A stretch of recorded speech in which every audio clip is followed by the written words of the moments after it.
работа на Зоран Заев.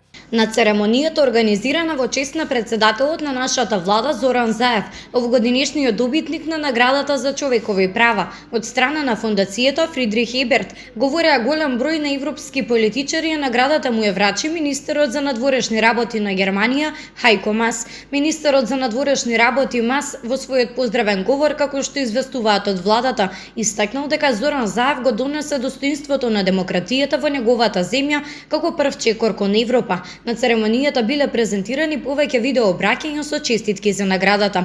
Председателката на Европската комисија Урсула фон дер Лајен потенцирала дека Зоран Заев им припаѓа на оние лидери кои се насочени кон иднината и со тоа го смеил текот на историјата и ја донесе државата таму каде што припаѓа во Европската унија. Премиерот Заев паричниот износ од наградата за човекови права изјави дека ќе го донира во солидарниот здравствен фонд на нашата држава за борба со COVID-19.